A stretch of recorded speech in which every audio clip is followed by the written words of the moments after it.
Our story begins at 7 a.m. He ran 10 kilometers. By 12 p.m., he had received 500 head strikes. At 5 p.m., he performed the big 3 exercises. For the sake of his routine, he quit his job. He recalled someone asking if he was going crazy, to which he responded that maybe it would have been better for him to have been crazy. While reading the system updates, a message popped up stating that the door to the end of the day was opening soon, with the countdown at 0 days, 0 hours, 0 minutes, and 5 seconds. The system advised him to prepare for the end of the day by recommending quests like focusing on strength exercise, cardio, and learning kendo. The countdown then went down to 2 seconds, then 1, and finally 0.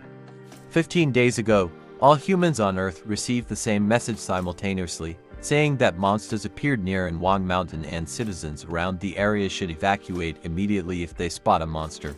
Worried people thought it was a prank. Then again, another message popped up saying more monsters appeared near Seorik Mountain and that the monsters are moving toward them. The message stops. More and more messages start showing up, and people are getting more concerned by the minute. During all this, a local streamer called Sakurella decides to go live with the title "Monsters Have Really Appeared." He hides behind a tree and whispers to his viewers that monsters had indeed appeared. However, his viewers believed it to be a hoax. He asks his viewers if he should move closer since he had traveled without him noticing that the goblin had seen him. One viewer tells him to look behind him.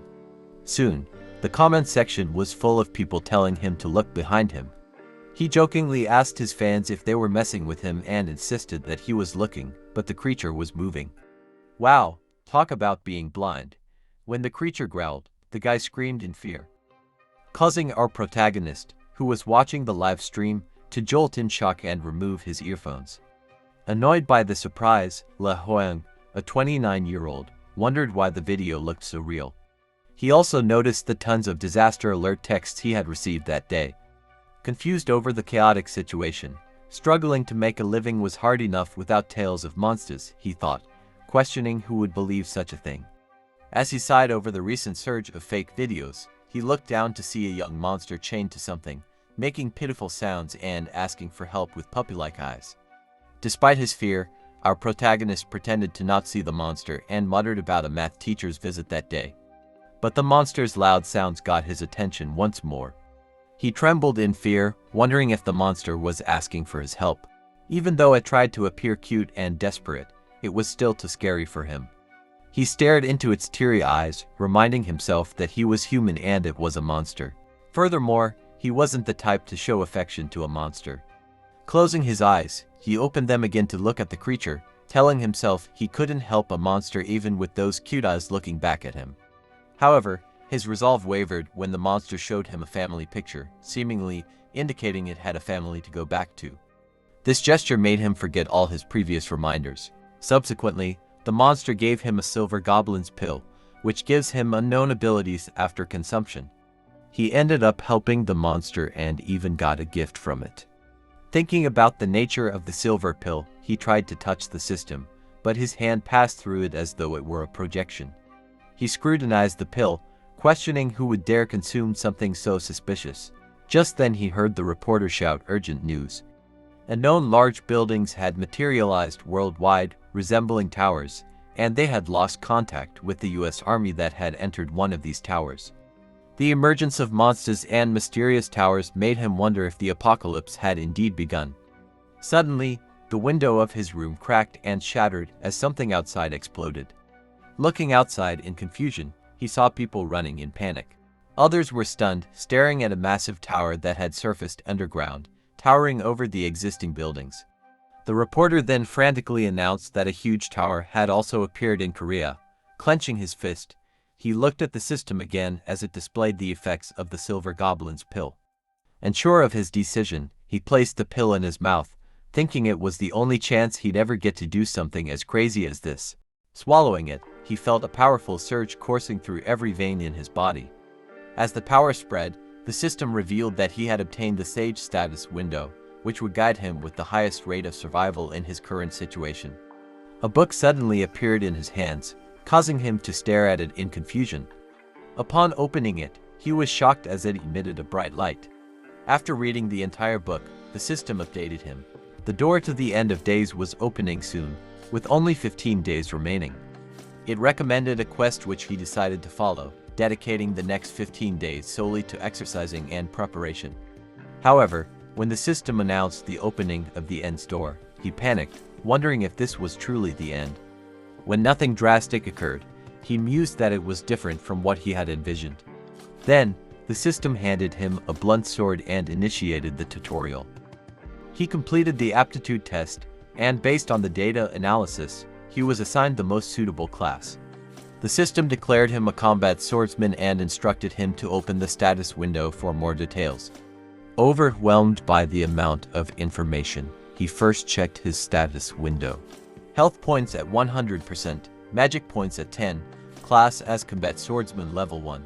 Skills including level 1 basic swordsmanship and sage status window, stamina at 7, strength at 11, agility at 7, sensitivity at 8, and remaining points at 0. Lifting his blunt sword proudly, he wondered if this meant things were truly starting now. He then noticed the system outlining the conditions to clear the test. He must either survive in the forest for 6 minutes or find an exit. He thought that if it was indeed a tutorial, it should allow time to acclimate to the game before it truly began. The system then appeared before him, and thanks to his Sage status window skill, it advised him to utilize all 60 minutes of the tutorial to eliminate as many monsters as possible, explaining that opting for the second objective might hinder his growth and was not recommended. He noticed that he could use the Sage status window there too, and guessed that the Sage status window had prompted him to exercise because it knew this situation would occur. He thought it best not to choose to run from the forest because, according to the guide, he had to hunt monsters. Without noticing the bush moving, suddenly, a monster emerged from the bush while the system announced that the tutorial was starting now. He was confused to see a small monster, a one-horned raccoon, and thought it was cuter than he had anticipated. However, he was shocked when it transformed into its monstrous form and leapt at him with sharp claws. He swung his sword forward and easily cut the raccoon in half. The system showed that he had killed the one-horned raccoon and obtained experience points. He thought it was pretty weak since it died from a strike of basic swordsmanship and surmised that maybe it was because it was a tutorial monster. He noticed that basic swordsmanship used to magic points and he only had 10, which meant he could only use basic swordsmanship 5 times. He realized he needed to conserve as much magic power as possible while hunting. After killing several level 1 raccoons, he gained more experience points, increasing his level to 2. The system then explained that he would receive points every time he leveled up, which he could use to increase his stats, leaving him with 2 remaining points. He was thrilled to level up and shouted that it was perfect timing because his magic was about to be depleted. Suddenly, the system made an error, leaving him shocked and confused. It then showed that it was adjusting his level, and he was back to level 1. It explained that this was due to the weight of knowledge and, as he had the Sage status window, he would level up slower compared to other players. His mouth fell open in shock, and he couldn't believe there was a penalty for having the Sage status window, and the level he had gained was taken from him, making him wonder when he could level up. He thought it was a ridiculous handicap and opened his status window to check, but he was confused to see that his stats could be upgraded. Shocked, he asked why he still had points and speculated that if his theory was correct, it wasn't a penalty but could be an overpowered bug-like ability.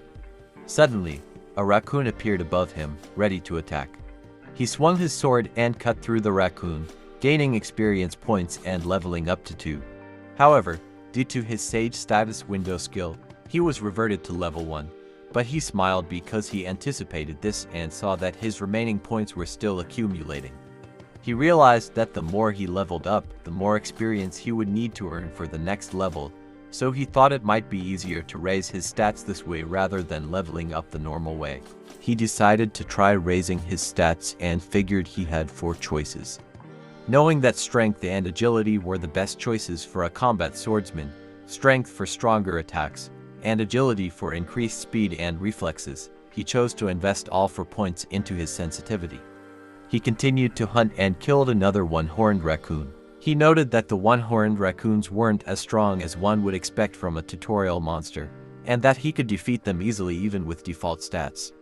The guide advised him to utilize the entire 60-minute tutorial to kill as many monsters as possible, making him realize that the challenge was how many one-horned raccoons he could find within the given time. When he increased his sensitivity to 20, he found it much easier to locate raccoons and felt like he could sense a kind of coyote sensitivity. Anyway guys, that's the end of the video. Please like, subscribe and turn on that notification bell to be notified of when I post. I would really appreciate it. See you next time.